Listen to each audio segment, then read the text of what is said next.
Saudara sekalian, camkan hal ini.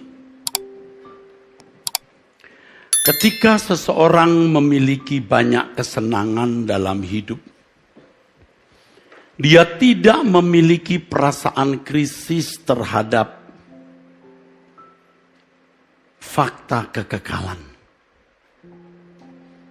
Ia tidak memiliki perasaan krisis terhadap fakta terpisahnya manusia dari hadirat Allah. Orang-orang seperti ini pasti tidak menghargai atau kurang menghargai nilai-nilai rohani. Sudah pasti tidak memiliki keterbebanan yang dalam terhadap keselamatan jiwanya, juga keselamatan jiwa orang lain. Karena tidak memiliki perasaan krisis, tidak memiliki kegentaran terhadap realitas kekekalan, maka ia tidak serius memeriksa diri. Apakah ia berkenan di hadapan Tuhan atau tidak. Sebaliknya, kalau seseorang berkomitmen untuk meninggalkan kesenangan-kesenangan dunia dan menjadikan Tuhan kesukaan atau kebahagiaannya, ia akan memiliki perasaan krisis yang kuat. Ia memiliki kegentaran yang kuat terhadap realitas kekekalan. Realitas terpisahnya individu seseorang dari hadirat Allah. Ia bisa merasakan kengerian itu. Sehingga kengerian itu membangkitkan kegentaran akan Allah. Orang-orang seperti ini akan memeriksa diri dengan sangat serius. Bagaimana keadaan dirinya di hadapan Allah? Apa penilaian Allah terhadap dirinya? Ia akan menghargai nilai-nilai rohani. Ia akan sangat memperdulikan keselamatan jiwanya dan tentu keselamatan jiwa orang lain. Penyakitnya terletak pada kesenangan-kesenangan dunia, saudaraku. Pada hari Sabtu pagi ketika saya menyampaikan firman Tuhan di doa pagi jam 5 di GSKI Kebon Jeruk, Jalan Raya Perjuangan nomor 21 di samping kompleks RCTI. Setiap Sabtu jam 5 kita doa pagi onsite di situ. Suasananya indah, memberkati dan tidak bisa tergantikan. Saya menyampaikan mengenai speed, kecepatan pertumbuhan rohani. Anugerah tidak menghilangkan pilihan. Anugerah tetap memberikan manusia pilihan. Maksud saya orang percaya. Seberapa dia mau bertumbuh di dalam Tuhan, tergantung masing-masing. Tidak tergantung Tuhan. Tidak tergantung Tuhan. Tuhan memberikan sarana untuk mengalami pertumbuhan. Adapun seberapa kecepatan pertumbuhan rohani seseorang tergantung individu. Kesenangan-kesenangan dunia menghambat saudara percepatan. Yang menghambat pertumbuhan kita atau percepatan pertumbuhan rohani ketika seseorang bergaul dengan orang yang salah. tertular, terpapar spirit gairah duniawi, tidak mendengarkan firman Tuhan dengan baik, banyak input masukan, banyak hal yang tidak membuat ia mengalami pembaharuan pikiran, tidak berdoa, tidak punya waktu duduk diam di kaki Tuhan, dan beberapa hal lain yang saya sampaikan. Kesenangan-kesenangan dunia itu menghambat saudaraku. Saya dulu seperti banyak saudara hari ini menganggap kita manusia berhak punya kesenangan. Kita lupa bahwa kita adalah manusia istimewa. Mata pikiran banyak orang tertutup. Ya, tertutup terhadap betapa mulianya orang yang terpilih. Efesus 1 ayat 4 dan 5, kita dipilih sebelum dunia dijadikan. Kita orang yang ditunjuk untuk diberi kesempatan mengalami proses pertumbuhan agar kita sempurna seperti Bapa, hidup sebagai anak-anak Allah. Ini pilihan yang luar biasa. Tidak semua orang menjadi umat yang terpilih, saudaraku. Tidak banyak orang yang terpilih, saudara. Tidak banyak orang. Orang-orang yang diberi kesempatan untuk memasuki perlombaan yang diwajibkan, yaitu iman yang sempurna seperti Yesus. Ketaatan yang sempurna seperti Yesus. Agar kita bisa dimuliakan bersama-sama dengan Tuhan Yesus di dalam kerajaannya. Ini sangat luar biasa. Sangat luar biasa. Tidak banyak orang yang memiliki anugerah seperti ini, saudara. Walaupun saya pendeta, dulu saya tidak mampu, saya gagal menghayati hal ini, saudaraku. Bahwa kita orang yang terpilih. Jadi anugerah itu membawa kita kepada pintu atau gerbang atau gate memasuki perlombaan.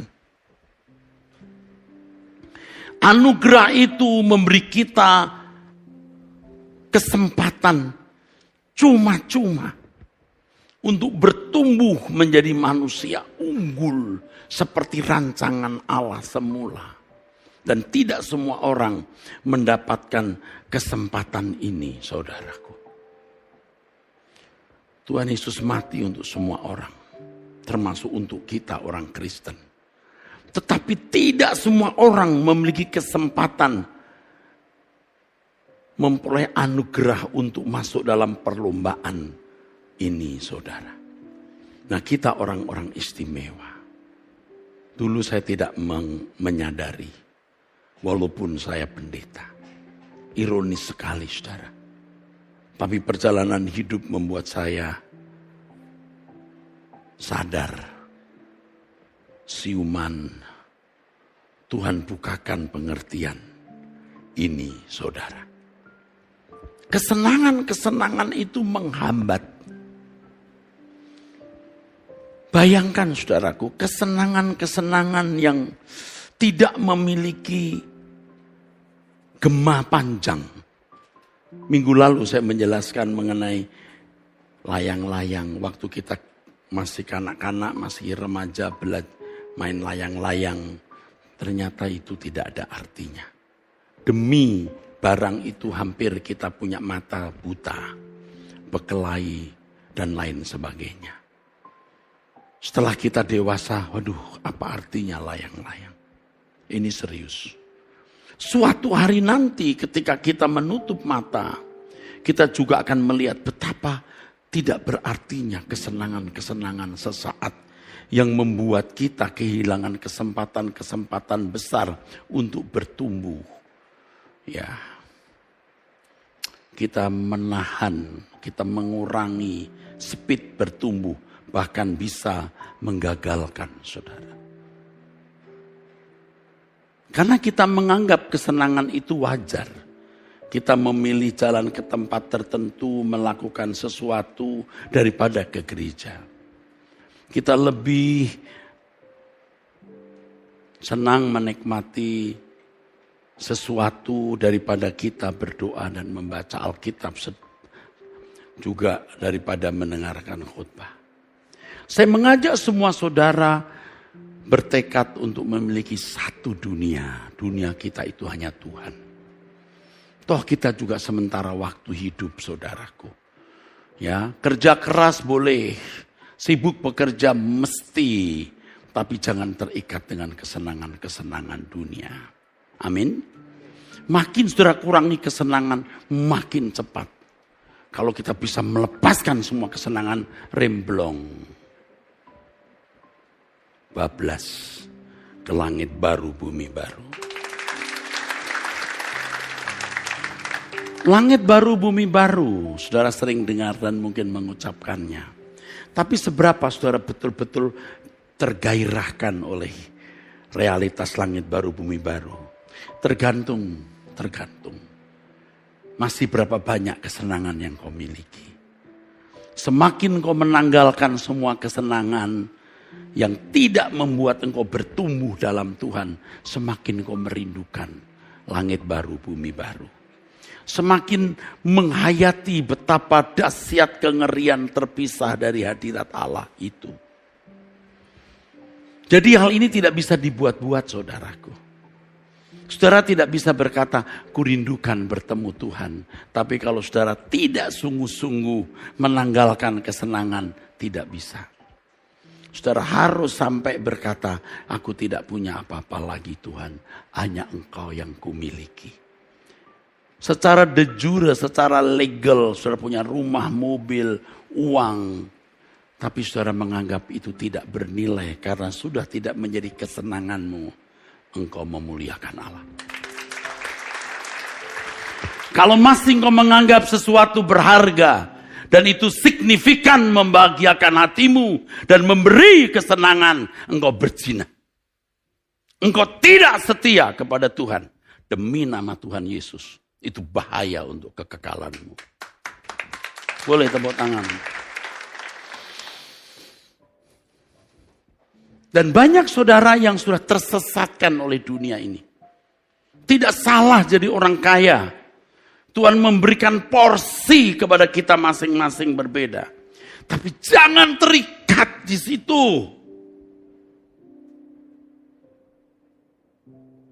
Jangan terikat di situ.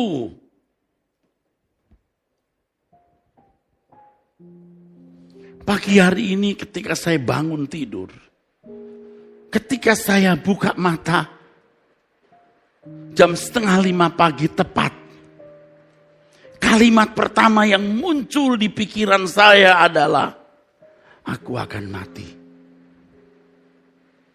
Loh. Yang muncul di pikiran saya kalimat, aku akan mati. Jadi ketika kita bangun tidur, setelah letih ya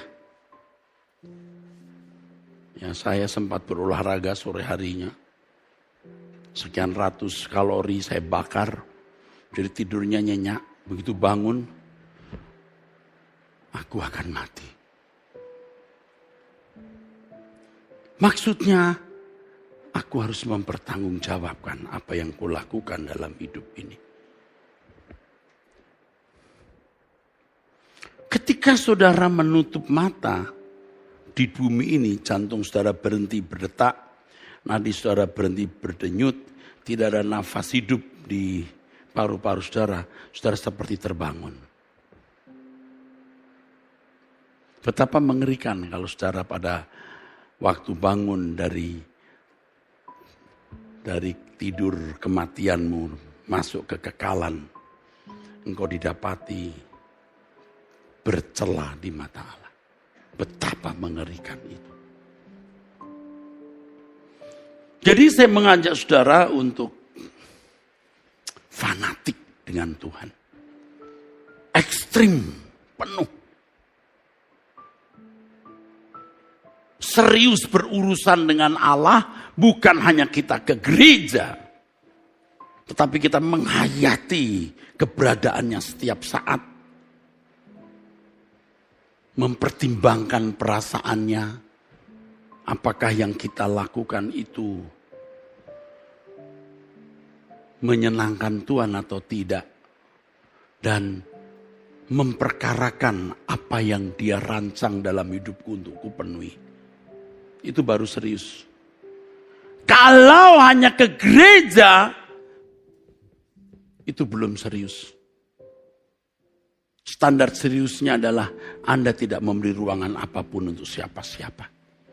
Anda dan saya harus hanya memberi ruangan untuk Tuhan. Tepuk tangannya kali ini agak berat, saudaraku.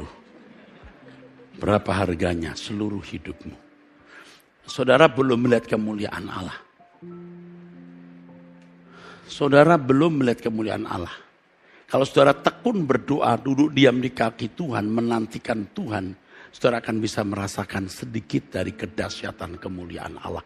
Dan itu sudah cukup membuat saudara berkata, yang pantas untukmu adalah segenap hidupku tanpa batas Tuhan. Standar kekristenan yang kita miliki selama ini, bohong, palsu itu. Palsu. Sebab standar Kristen yang benar, kalau kamu tidak melepaskan dirimu dari segala milikmu, kamu tidak layak bagiku. Kamu tak dapat mengabdi kepada dua Tuhan.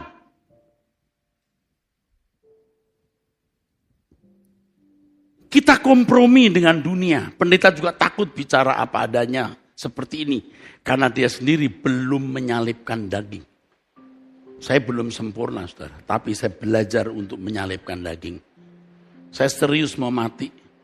Saya bukan hanya bicara kepada saudara. Saya juga bicara kepada orang-orang dekat saya yang melihat hidup saya setiap hari. Kalau saya menipu saudara, saya tidak akan berani bicara di depan orang-orang dekat saya. Jangan berkata, orang dekat Bapak bayarin sehingga mereka nunduk. Seperti kerbau dicucuk hidung, Anda menghina mereka. Anda pikir seorang seperti Frankie Chong, lulusan SMA, beliau sudah associate professor, saudara. Dia mengajar di sebuah perguruan tinggi, sekuler. Dan saya juga yang minta beliau, jangan di STT Ekumene, Pak. You berkarya di sana, menggarami di sana. Saya bisa minta beliau jadi profesor kami, saya tidak. Beliau bisa memberkati universitas sekuler. Kami sudah punya profesor dari berbagai tempat. Pak Kolnis Kiong, Pak Agustinus, apa mereka digaji? Apa gereja menggaji mereka? Sama sekali tidak. Mereka orang-orang yang punya usaha, yang punya pegawai ke pegawai, bukan hanya puluhan, bisa ratusan, seperti Pak Kiong.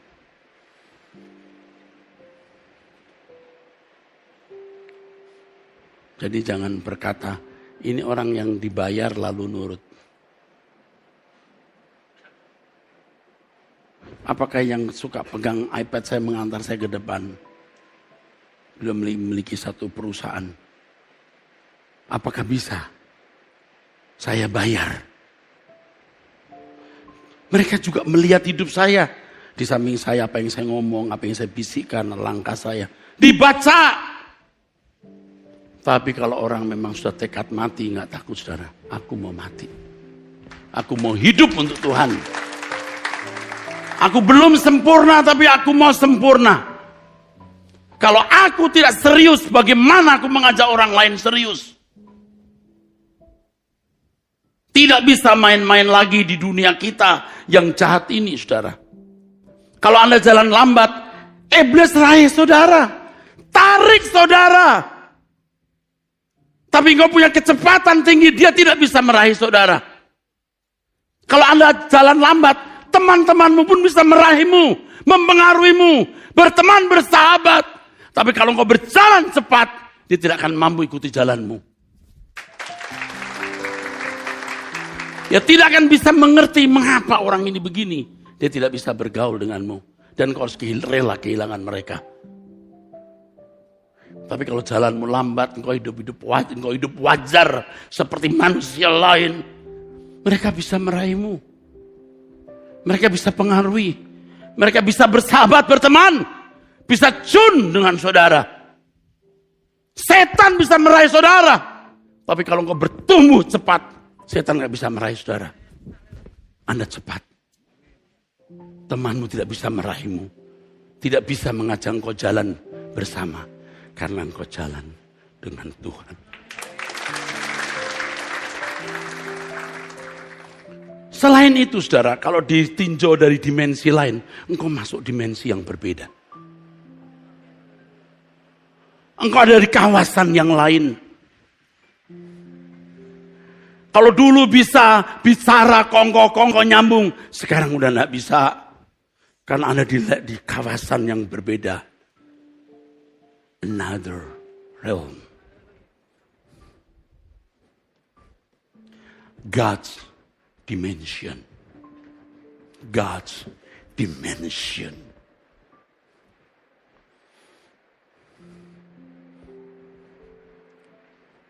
Saya pengen turun terus kalau khotbah. Kenapa? Saya mau menatap matamu.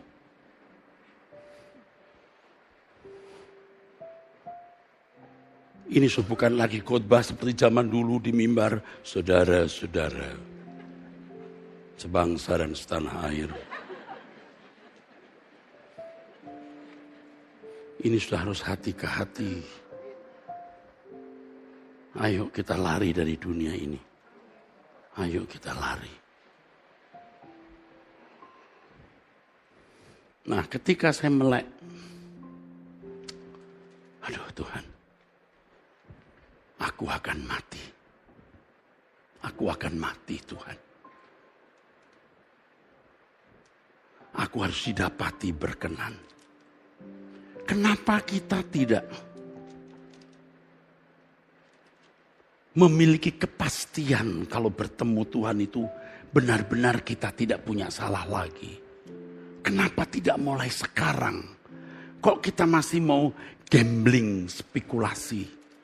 Ya nantilah, masih ada waktu. Itu setan nipu kita, saudara.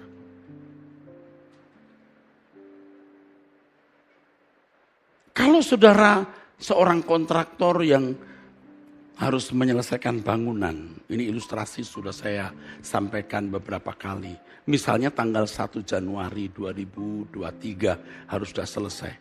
Mengapa kita tidak mengusahakan secepatnya? Kalau batas waktu ya penyelesaian bangunan bisa kita tahu 1 Januari 2023. Tapi kematian kita tidak tahu. Jadi kita siapnya itu harus saat ini. Today and now. Nah bisa nanti kita nggak tahu.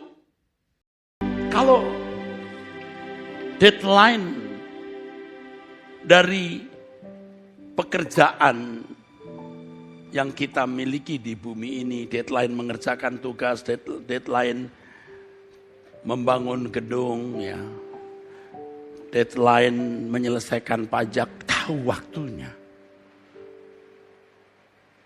Tapi kita tidak tahu kapan hari kematian kita. Jadi mestinya hari ini, saat ini, kepastian kalau aku meninggal, aku didapati Dia berkenan. Makanya kita selalu minta ampun kalau salah. Selalu membereskan diri. Selalu. Sampai saudara tidak lagi bisa minta maaf karena tidak tahu salah apa lagi saya. Dan nanti saudara akan menemukan salahnya apa baru membereskan.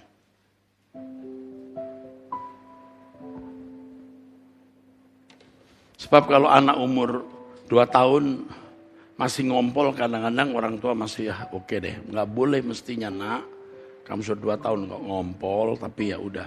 Coba umur 20 tahun ngompol. Jadi pada waktu Anda merasa tidak ada salah ya enggak apa-apa. Anda meninggal dunia, Tuhan melihat engkau tidak bercacat. Tapi di kelasmu. Di kelasmu. Engkau hanya ketemu orang yang membuang muka. Belum ketemu orang yang meludahi kamu. Tapi ketika engkau diludahi, engkau marah. Ternyata aku masih bisa marah. Ampuni aku Tuhan.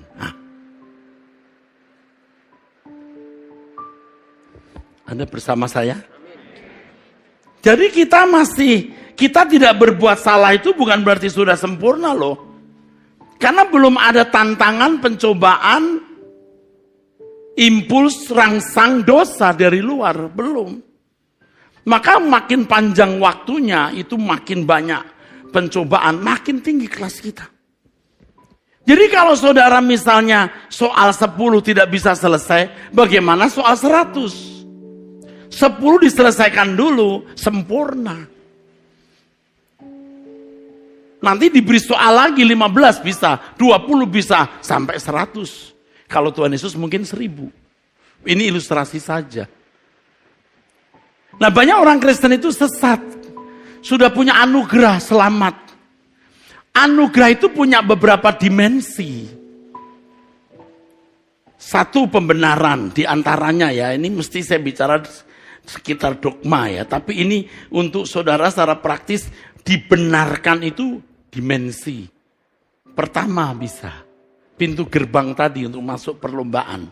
Lalu anugerah itu punya dimensi lain. Nah, dimensi artinya ruangan, tingkatan ya. Perniknya. Dibenarkan. Belum berarti sudah benar loh, belum benar. Apa kita ini belum jadi anak Allah Pak? Oh sempurna anak Allah. Tapi keadaanmu belum sempurna. Kalau Bapak Ibu punya anak lahir, sempurna gak dia? Sempurna anakmu. Amin. Sempurna anakmu, tapi belum keadaan sempurna. Amin. Nah banyak orang Kristen merasa sudah berkeadaan sempurna ini. Sudah benar. Belum. Ada dimensi lain. Dituntun oleh kebenaran firman. Dimensi lain, Roh Kudus. Yang menuntun kita kepada seluruh kebenaran. Dimensi lain dalam anugerah. Pembentukan Allah, proses. Allah bekerja dalam segala hal mendatangkan kebaikan. Itu pun anugerah. Jadi anugerah punya pernik-pernik, punya dimensi. Punya ruangan-ruangan. Nah banyak orang Kristen merasa sudah dibenarkan jadi benar. Lalu tidak berjuang untuk bertumbuh. Terikat dengan banyak kesenangan. Dia tidak akan pernah masuk rumah Tuhan. Rumah Bapa. Tidak pernah. Mestinya setelah keluar dari penjara setan. Dia jalan terus untuk masuk penjara Tuhan. Keluar dari penjara setan. Berkemah di depan penjara setan. Diraih bawa masuk lagi. Penjara baru itu. Halo, amin. Amin. Keluar dari penjara setan, masuk penjara Tuhan. Paham? Berjuanglah. Makin sudah melepaskan kesenangan dunia, Anda makin merasa betapa dahsyatnya terpisah dari Allah. Alami. Setan bicara di hatimu begini. Omong kosong tuh. Setan. Ini benar. Anda kalau masih punya kesenangan. Tidak melihat kedahsyatan. Realitas kekekalan terpisah dari Allah itu.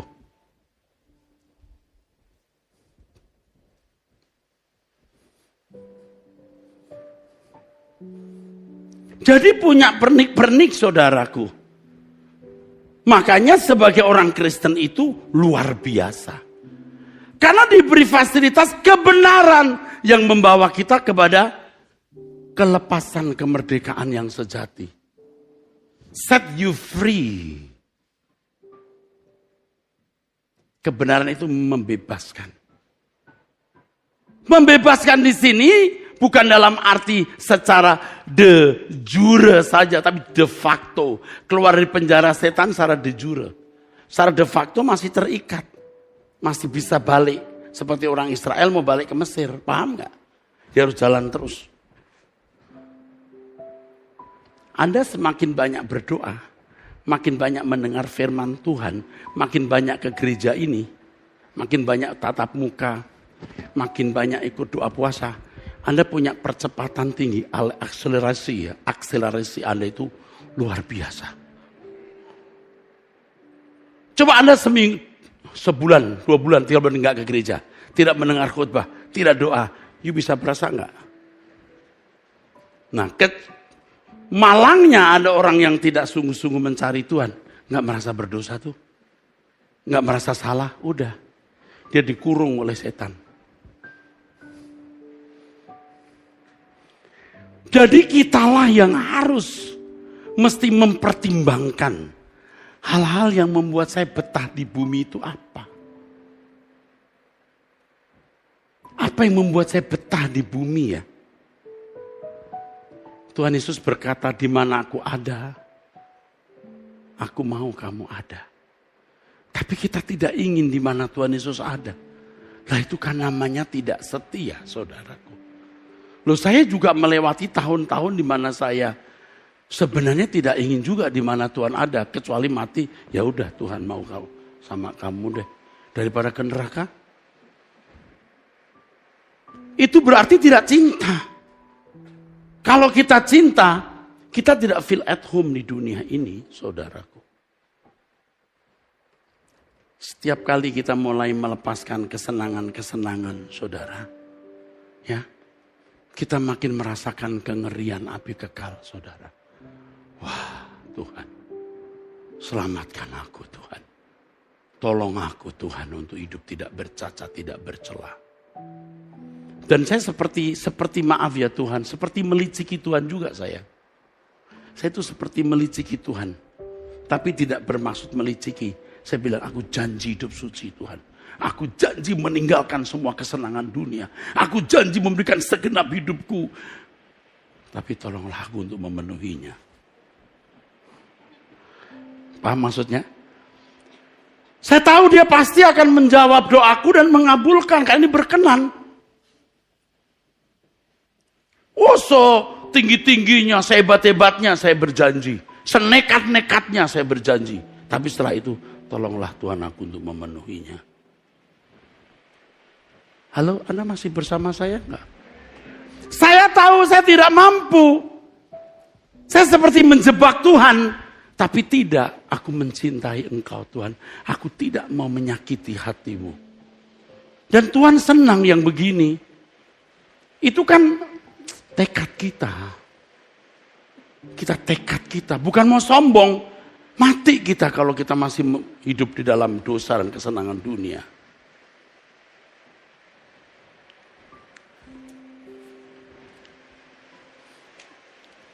Kalau saudara berjalan dengan Tuhan, apapun masalahmu, bagaimanapun keadaanmu, engkau pasti bisa melewatinya. Kita tidak tahu akan chaos bagaimana dunia ini, saudara. Tapi kita berjalan dengan Tuhan. Kita tidak tahu anak-anak kita nasibnya gimana nanti dengan dunia yang tidak karuan ini. Kita tidak tahu. Cucu-cucu kita tidak tahu kita. Tapi aku berjalan bersamamu Tuhan. Engkau bukan hanya membelas kasihani aku, tapi juga orang-orang yang kukasih, anak-anak dan cucu-cucuku. Seperti menjebak Tuhan, tapi tidak. Tuhan tahu bahwa kita tidak menjebak dia, karena kita mencintai dia. Aku ingin hidup suci, tidak bercacat, tidak bercelah. Ambil semua yang kumiliki Tuhan untuk kemuliaan-Mu. Jangan aku punya kesenangan apapun. Biar hanya Engkau menjadi kebahagiaanku. Aku berjanji, aku bersumpah, aku bernazar Tuhan. Tolonglah aku untuk memenuhinya. Beri tepuk tangan. saudara jangan anggap saya hebat. Saya seperti saudara dengan segala kekurangan dan kelemahannya. Saya cuma nekat aja, Pak. Karena aku tahu Tuhan ya, membelas kasihani aku. Dia membelas kasihani.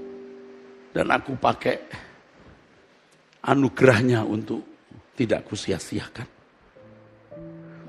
Apapun dan bagaimanapun keadaanmu, engkau bisa melaluinya. Karena dia besar. Jangan underestimate terhadap Tuhan. Jangan underestimate. Mana bisa kita suci? Kita nggak bisa, bro. Tapi Tuhan memampukan kita. Jangan underestimate. Dia mampu buat apa saja untuk kemuliaannya. Bukan untuk kemuliaan kita, bukan untuk kesenangan kita loh. Mau minta apa coba? Kalau hanya supaya suamimu bertobat, nggak salah, bagus. Setelah bertobat lu mau apa? Anak saya supaya berhasil, Pak, dapat pekerjaan, dapat jodoh. Oke, berhasil dapat pekerjaan, dapat jodoh. Lalu mau apa? Tetapi kalau engkau menyenangkan Tuhan, suamimu, anakmu, itu urusan Tuhan. Itu kecil bagi Tuhan. Tapi suami saya galak banget, Pak. Dia itu preman di kampung. Nggak ada yang berani sama dia. Tuhan buat tulang belakangnya, ototnya bengkok sedikit. Dia nggak bangun. Dia nggak bisa menggerakkan tubuhnya. Ini, miring lagi mulutnya. Mama. Hah. Saya nggak suruh saudara berdoa begitu ya. Tuhan seperti firman-Mu yang disampaikan hamba-Mu. Buat suami saya. Mama.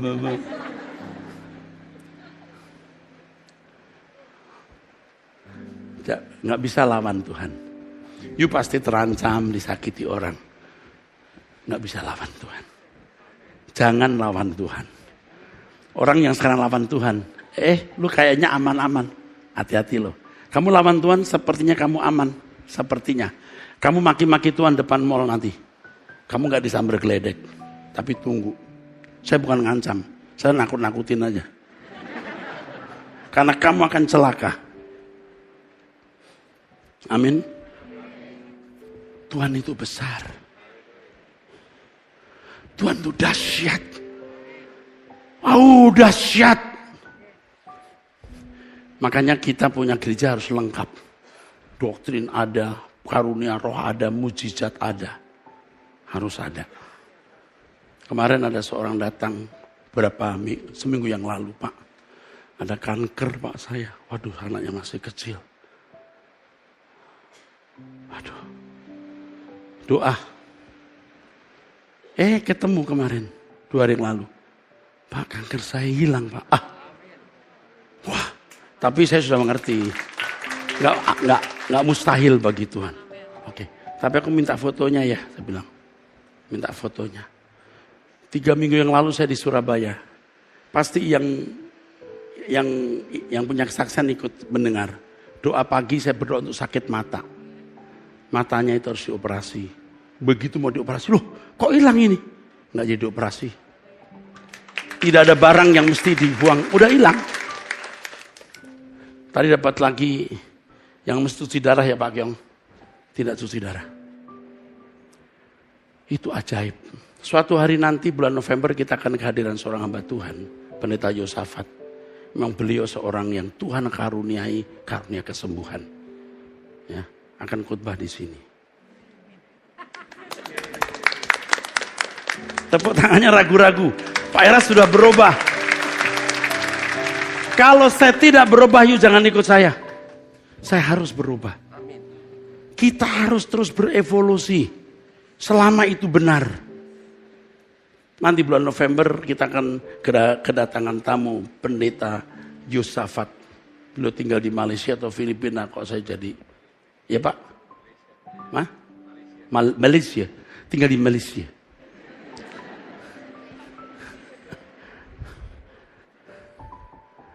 Kita sudah sering pusing-pusing di Malaysia. Putar-putar maksudnya.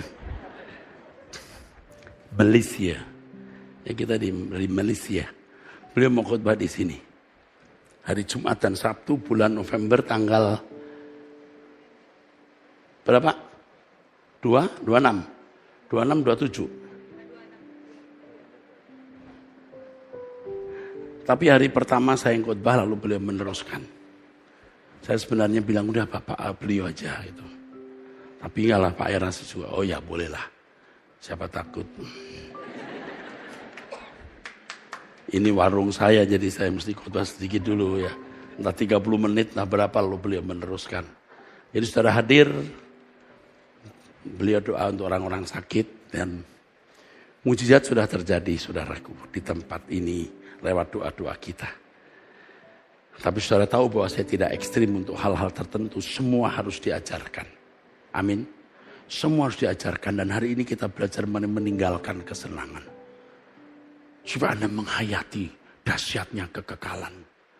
Dan kalau saudara mulai meninggalkan kesenangan, Anda makin takut Tuhan. Ajaib loh.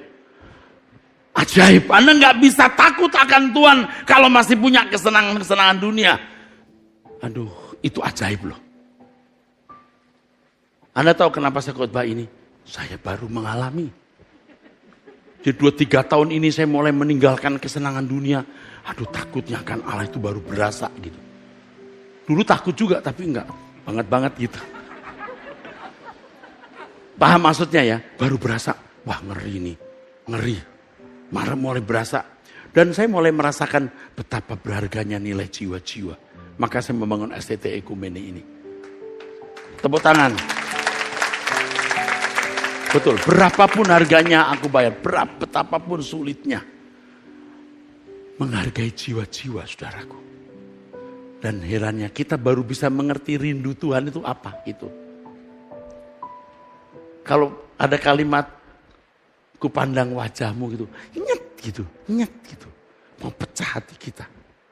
Dan saya mulai bisa menghayati, kalau hidupku tidak benar-benar bersih serupa dengan Yesus, saya tidak akan sanggup. Tidak akan sanggup bertemu Tuhan. Mulai bisa menghayati kalau kita tidak suci benar, waktu kita ada di hadapan Allah, kita takut. Ada kegentaran. Makanya saudara harus bersih. Jangan nunggu nanti, kita nggak tahu kapan kita mati. Sekarang harus bersih. Setan suka bilang gini, itu penuduh itu kurang ajar si kunyuk. Dia bilang kau masih punya dosa. Tuhan kalau ada dosa dalam diriku ampuni aku. Selidiki aku, periksa aku Tuhan, ampuni aku. Udah, saudara beres itu tuh beres. Nanti Tuhan akan munculkan kelemahan saudara lewat peristiwa hidup. Waduh, aku masih sombong ya. Punya kesempatan ini aku banggakan diri. Ampuni aku Tuhan. Minta ampun. Beres. Nanti muncul lagi kelemahan kita. Biasanya kelemahan itu muncul bisa lewat perenungan bisa. Waktu kita berdoa itu bisa muncul. Tapi bisa efektif lewat berbagai persoalan hidup. Kita sudah bersih. Wah ketemu wanita cantik banget. Bukan setengah cantik. Kalau setengah cantik alah gitu. Yang jelek ini cantik banget. Oh rupanya masih. Paham maksudnya? Loh, kok ketawa banget sih ibu? Katanya. Iya. Paham saudaraku? Oh rupanya masih ada yang salah di sini. Cara mandang wanita harus bersih. Cara mandang tas-tas baru. Barang-barang bermerek udah mesti berubah. Paham saudara? Nah itu impuls rangsang itu. Menyadarkan kita seberapa punya tingkat kesucian. Itu nanti kita makin belajar, makin dipercepat oleh Tuhan. Ya, interest kita makin berubah. Dan kalau saudara bersama saya terus, saya mengajak saudara fanatik.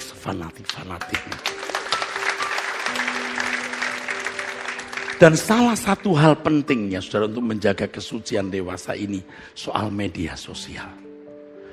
Saya menghimbau setiap jemaat, pecinta suara kebenaran, apalagi pejabatnya. Jangan berkomentar di media sosial. Kalau Anda mengupload sesuatu di media sosial, uploadlah khotbah-khotbah seperti ini. kalimat-kalimat yang bagus, yang memberkati. Nggak usah kita ikut-ikutan. Ini lagi tren apa, lalu sudah ikut-ikut nimbrung. Nggak usah. Apalagi nyerang pendeta. Kalau ada pendeta melakukan kesalahan misalnya, dianggap salah, belum tentu dia salah ya. Anda ikut nyerang. Itu tidak bermartabat. Nggak usah ikut-ikutan. Saya nggak ikut-ikutan Pak, tapi kalau Pak Eras diserang, saya bangkit. Sampai ada FPE, Front Pembela Erastus. Saya tidak pernah membangun front itu. Loh, ada orang yang minta pertanggung jawab saya, betul Pak? Minta pertanggung jawab, mengapa Pak Eras membangun FPE? Tidak. Artinya dalam nama Tuhan, saya tidak. Front Pembela Erastus. Nggak ada. Jangan berkomentar. Kita dibully, gembala sedang surat dibully. Waduh, dengan bullying yang tidak patut didengar, saudaraku. Memalukan dan itu menghina saya. Saya tidak bereaksi. Allah itu pendeta Erastus paling-paling bilangin, tunggu di pengadilan. Saya ngomong begini karena gue putus asa tahu. Gue jelasin A salah, jelasin B salah. Nanti kalau ngomong apa tuh klarifikasi di mimbar. Klarifikasi aja nggak boleh, bagaimana gue mesti ngisi di media sosial. Kalaupun saya klarifikasi, ini rumahku, aku berhak. Itu pun tidak saya lakukan sekarang. Jangan menulis sesuatu di media sosial, merusak kesucian hidup kita, saudaraku. Kalaupun ada fenomena, ya misalnya ada apa begitu. Kasihan korbannya, kasihan pelakunya. Seandainya ada pelaku ini ya. Tidak ada orang yang pernah merancang jadi orang jahat, masuk penjara, dihina orang. Tidak ada. Juga apalagi yang jadi korban, belum. Tidak ada yang mau jadi korban. Semua ini pekerjaan kunyuk. Jadi kita jangan menggenapi rencana kunyuk. Ikut gaduh. Maka sebaiknya Anda tidak perlu melihat itu. Skip saja. Buka saja satu kanal Truth ID. Udah, kita pulang ke surga saja. Nggak usah ikut gaduh. Saya sendiri juga tidak mau ikut gaduh, saudara. Begitu saya buka, saya kan suka ngecek Truth ID berapa sih jumlah yang viewernya gitu. Kan muncul macam-macam. Saya skip. Karena judul depannya itu menarik. Sekarang si ini sudah masuk penjara. Waduh. Mau lihat? Enggak, saya skip. Tidak mau terdistrak. Kita mau menjadi orang suci. Gereja ini harus menjadi gereja yang jemaatnya orang-orang suci Tuhan. Emangnya Pak Era sudah suci? Hari ini saya suci. Kalau saya punya salah, saya bertobat. Lagu yang tadi dinyanyikan itu karangan saya. Ya Bapa, buat aku mengerti keadaanku di matamu. Saya mau benar, saya mengajak saudara ikut benar. Katakan amin. Jadi kalau Tuhan mau kita ini bertumbuh bersama, ayo bertumbuh bersama, saudaraku. Saya mau umumkan tadi Bapak Pendeta Yosafat melalui Yosafat Ministry. Tanggal 25 sampai 26 November jam 5 onsite dan streaming. Tapi karena itu ada doa-doa kesembuhan biasanya saudara mesti onsite, saudaraku. Gereja kita ini menopang banyak pekerjaan Tuhan, bukan hanya di tempat ini. Saya sebagai gembala sidang saudara menghimbau saudara harus memberi persembahan. Kalau tidak gereja ini berat sekali, saudara. Tapi selalu bisa kita lewati. Supaya saudara diberkati Tuhan, saudara harus memberkati pekerjaan Tuhan. Tidak harus banyak, seberapa yang you mampu, saudara memberi persembahan. Saya lihat di bangku ini ada apa itu yang bisa di... Apa?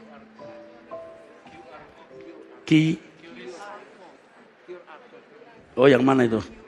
Oh, QR. or code standar pembayaran nasional. Oke, Anda harus memberi persembahan. Kalau banyak gereja ngomongnya duit terus, hampir kita tidak pernah ngomong duit. Tapi kalau saya tidak bicara uang, saya salah. Saya harus memberi persembahan. Tidak ada orang yang tidak diberkati karena memberi persembahan. Dari muda saya lihat orang yang memberi persembahan pasti diberkati Tuhan. Tapi bukan karena kita mau diberkati kita memberi uang, tidak. Jadi semua jemaat baik yang hadir maupun saudara yang di luar negeri yang kadang-kadang juga mengirimkan uang, semua harus memberi persembahan. Apalagi pengurus, mutlak wajib absolut. Nah kalau pengurus tidak memberi persembahan, bagaimana dengan jemaat? Saudara memberi persembahan? Saudara memberi persembahan? Boleh saya tanya berapa yang memberi persembahan? Angkat tangannya. Oke, loh kok gak berani? Berapa banyak yang memberi persembahan untuk Tuhan? Angkat tanganmu. Angkat tanganmu. Beri tepuk tangan. Kali ini Pak Eras menjebak jemaat dengan uang. Anda lihat muka saya. Tulus. Tidak cari uang. Seandainya Anda tidak memberi pun gereja ini masih jalan. Selama bertahun-tahun kita tidak memaksa Anda memberi persembahan. Tidak pernah menyinggung perpuluhan. Tidak mengancam jemaat. Awas kalau tidak memberi perpuluhan. Belalang pelahap. Monster Jurassic akan menghancurkan usahamu. Tidak pernah. Yang diajarkan hidup suci, langit baru, bumi baru.